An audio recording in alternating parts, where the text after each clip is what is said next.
המאמצים שלנו עד השגת ניצחון מוחלט בגזרת הדרום.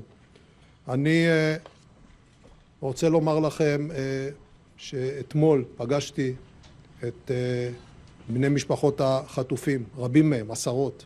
שמעתי בקשב גדול ובצער ובכאב את הסיפורים הנוגעים ללב של משפחות, של הורים, של בנים, של אחים ואחיות.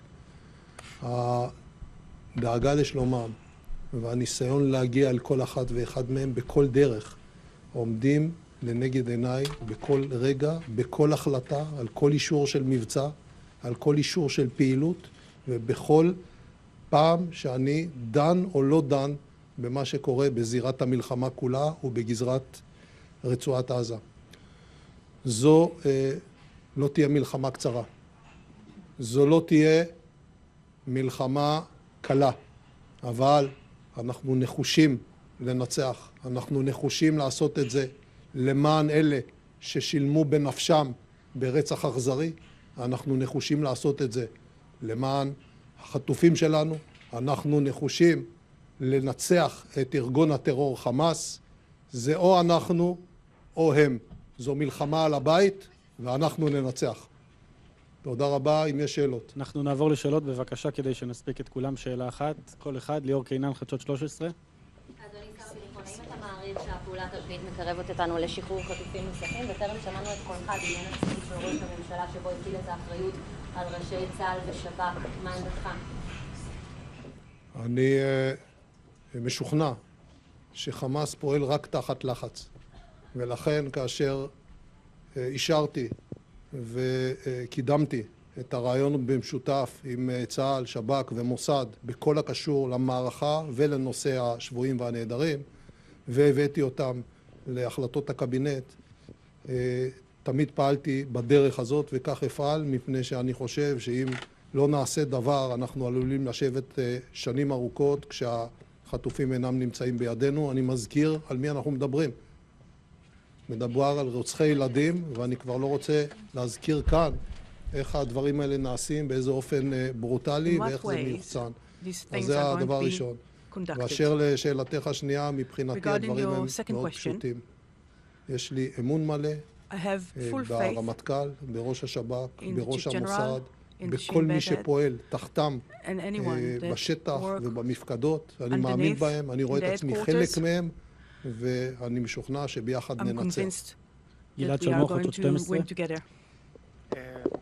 כן, אז שוב, בכל מה שקשור לשחרור החיילת אורי מגידיש, regarding the release of Uri Megidish, the private that was released to her, והאם תמונת המודיעין תאפשר לנו if the intelligence picture will enable us additional surprises. אני ברשותכם אשאר צמוד להודעה שאישרתי לשב"כ ולצה"ל, מפני שלצד הצורך להודיע יש לנו צרכים נוספים, והשיקול שלי הוא רק אחד, איך לנצח במלחמה ואיך להביא לכך שכל החטופים נמצאים בידינו.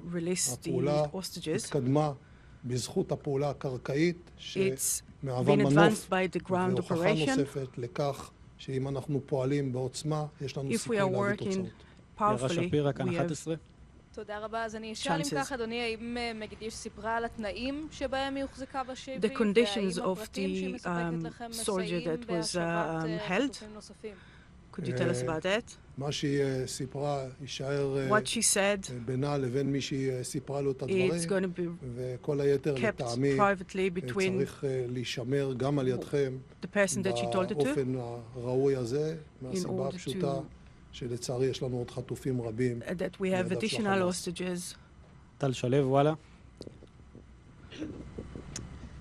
שר הביטחון, בימים האחרונים יש עלייה בהתקפות מצד מתנחלים קיצוניים על פלסטינים, היו כמה תקריות. עד כמה מערכת הביטחון חוששת שבחסות הפניית המבט או הסטת המבט למה שקורה בעזה תהיה התלקחות ביו"ש? הביטוי של שלטון, של מדינה ושל ריבונות הוא בלעדיות למדינה ולמי שהוא נציגה על הפעלת אמצעי כוח ואלימות. אין גוף פרטי כלשהו שרשאי להפעיל כוח, ומי שמפעיל אמצעים אלימים זה צה"ל, שב"כ, מוסד, משטרת ישראל, הם ובלבד. כל פעולה שחורגת בעניין הזה איננה מקובלת, והיא צריכה להטריד אותנו מאוד. יחד עם זה אני רוצה לומר כאן, בצורה בדוקה ואחראית, הרוב המכריע, 99.99 ועוד אחוז מהתושבים ביש"ע הם אנשים נורמטיביים, מתנדבים, לוחמים, עושים את משימותם, ודרך אגב מי שעושה חלק מהפעילויות האלה שהן פעילויות לא חוקיות הם בכלל לא אנשים מיש"ע, הם מגיעים ממקומות אחרים. ולכן אני מציע שנשמור על אחדות, על שותפות, ונוקיע את התופעה, לא את מה שמישהו רוצה לקחת ממנה החוצה. דורון קדוש, גלי צה"ל.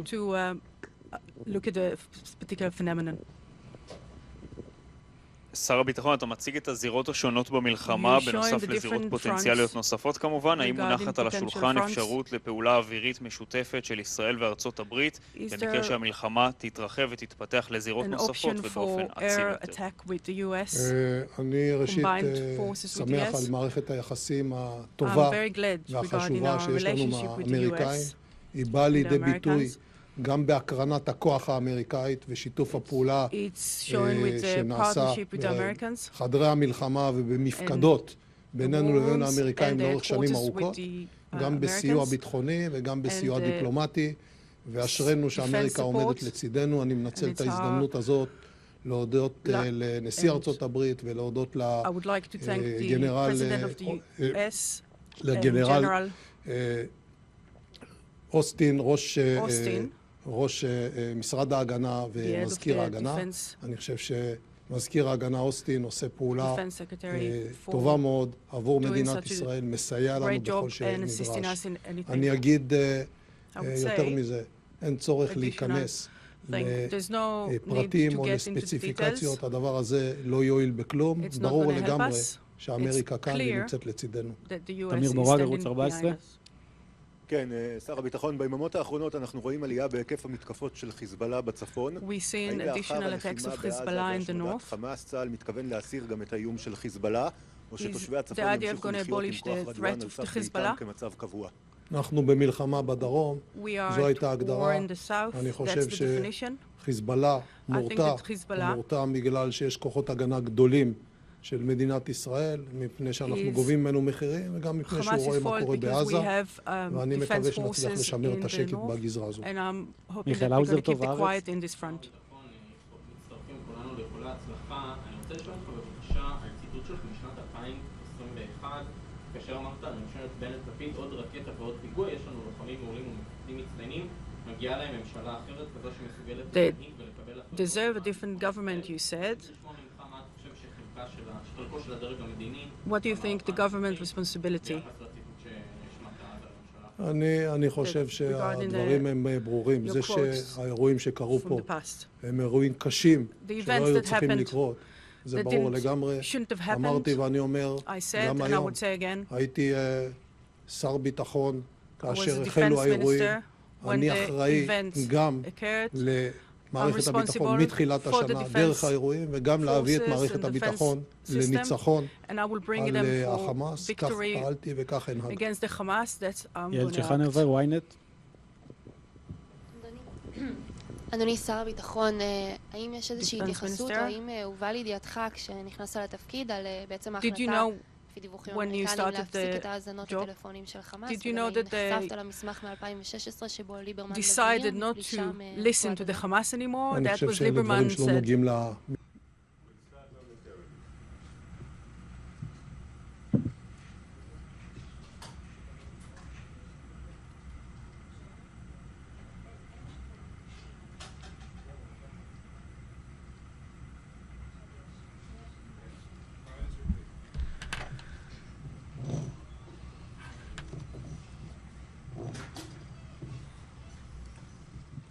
Until recently, many believed that the promise of progress in the 21st century would enable us to move beyond the barbaric horrors of the past towards a better and brilliant future.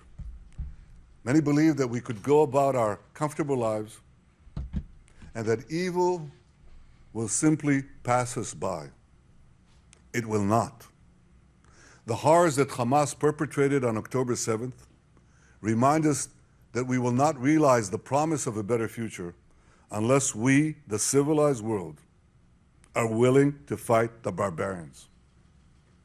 Because the barbarians are willing to fight us. And their goal is clear. Shatter that promising future. Destroy all that we cherish. And usher in a world of fear and darkness. Ladies and gentlemen, this is a turning point for leaders and nations. It is time for all of us to decide if we are willing to fight for a future of hope and promise, or surrender to tyranny and terror. Now rest assured, Israel will fight. Since October 7th, Israel has been at war. Israel did not start this war. Israel did not want this war. But Israel will win this war. Hamas launched this war by perpetrating the worst savagery our people have seen since the Holocaust. Hamas murdered children in front of their parents, murdered parents in front of their children. They burned people alive. They raped women. They beheaded men. They tortured Holocaust survivors. They kidnapped babies. They committed the most horrific crimes imaginable. And they're part of the axis of evil that Iran has formed, an axis of terror that works by arming, training, and financing Hamas in Gaza, Hezbollah in Lebanon, the Houthis in Yemen, and other terror proxies throughout the Middle East and beyond the Middle East. In fighting Hamas and the Iranian axis of terror, Israel is fighting the enemies of civilization itself. Victory over these enemies begins with moral clarity. It begins with knowing the difference between good and evil, between right and wrong. It means making a moral distinction between the deliberate murder of the innocent and the unintentional casualties that accompany every legitimate war, even the most just war.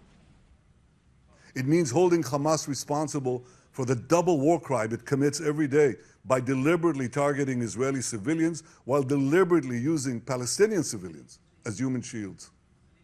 It means making clear that the use of human shields is not only an immoral tactic of terror, but also an ineffective one. Because as long as Hamas's use of Palestinian human shields result in the international community blaming Israel, Hamas will continue to use it as a tool of terror, and so will others. Hamas will continue to use the basements in Gaza's hospitals as the command posts of its vast terror tunnel network. It will continue to use mosques as fortified military positions and weapon depots. It will continue to steal fuel and humanitarian assistance from UN facilities. While Israel is doing everything to get Palestinians, civilians, out of harm's way, Hamas is doing everything to keep Palestinian civilians in harm's way. Israel urges Palestinian civilians to leave the areas of armed conflict, while Hamas prevents those civilians from leaving those areas at gunpoint. Hamas is also preventing foreign nationals from leaving Gaza altogether. And most despicably, Hamas is holding over 200 Israeli hostages, including 33 children, holding them, terrorizing them, keeping them as hostages. Every civilized nation should stand with Israel in demanding that these hostages be freed immediately and freed unconditionally. I want to make clear Israel's position regarding a ceasefire. Just as the United States would not agree to a ceasefire after the bombing of Pearl Harbor or after the terrorist attack of 9/11, Israel will not agree to a cessation of hostilities with Hamas after the horrific attacks of October 7th. Calls for a ceasefire are calls for Israel to surrender to Hamas, to surrender to terrorism, to surrender to barbarism. That will not happen. Ladies and gentlemen, the Bible says that there is a time for peace and a time for war. This is a time for a war for our common future. Today we draw a line between the forces of civilization and the forces of barbarism. It is a time for everyone to decide where they stand. Israel will stand against the forces of barbarism until victory. I hope and pray that civilized nations everywhere will back this fight, because Israel's fight is your fight. Because if Hamas and Iran's axis of evil win, you will be their next target. That's why Israel's victory will be your victory. But make no mistake, regardless of who stands with Israel, Israel will fight until this battle is won, and Israel will prevail. May God bless Israel, and may God bless all those who stand with Israel. So the first question will go to News 18 India, Niraj. Please take the microphone, sir. Good evening, sir. Good evening. Neeraj from India. I represent Network 18 Group in India.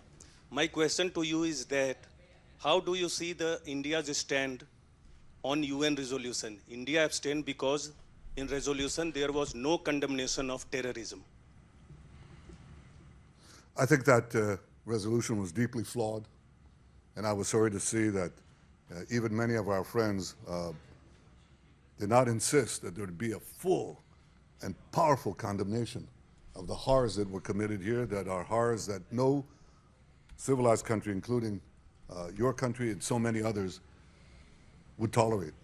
So I hope that we don't see a repeat of these kinds of resolutions. We'll go now to ABC America, Matt River.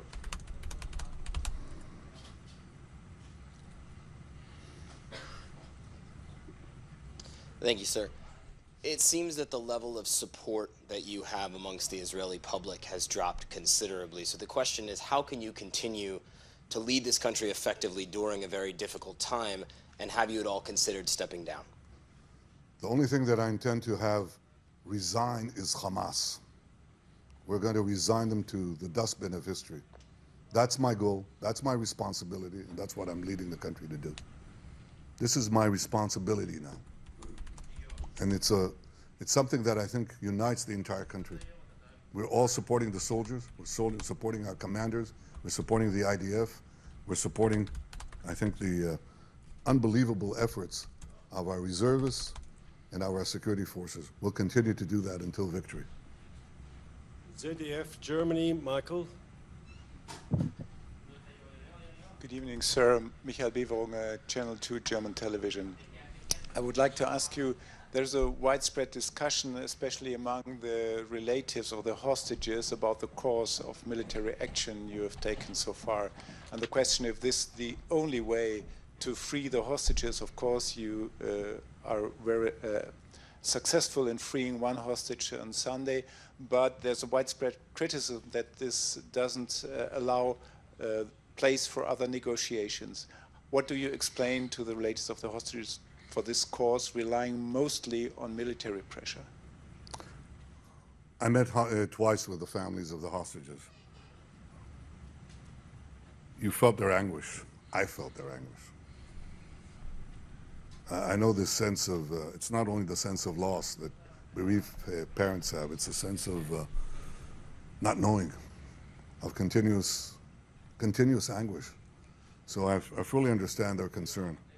But our common assessment of all of the, not only the cabinet members, but also all the security forces and the military, is that the ground action actually creates the possibility, not the certainty, but the possibility of getting our hostages out. Because Hamas will not do it unless they're under pressure. They simply will not do it. They only do it under pressure. This creates pressure. And again, we obviously greeted one hostage with open arms after yesterday's successful action by Shabak and the IDF. But we're committed to getting all the hostages back home. We think that this method stands a chance. It's a goal that we're committed to. Channel 7 Australia, Chris. Chris Reason from Channel 7 Australia.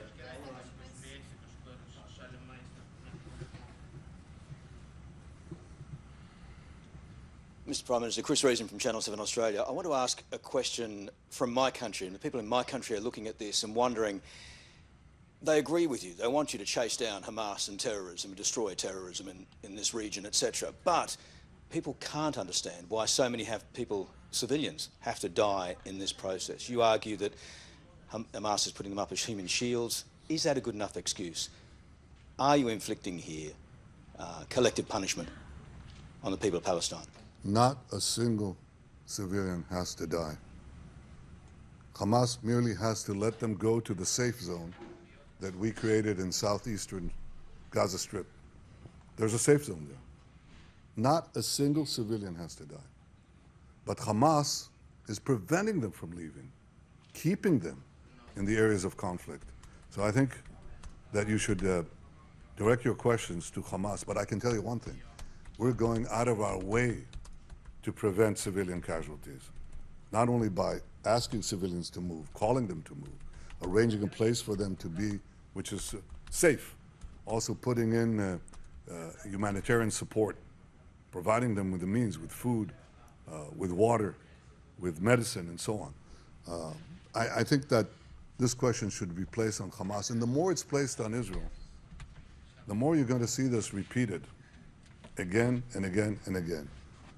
So other groups, other criminal states, other criminal organizations will use civilians as human shields.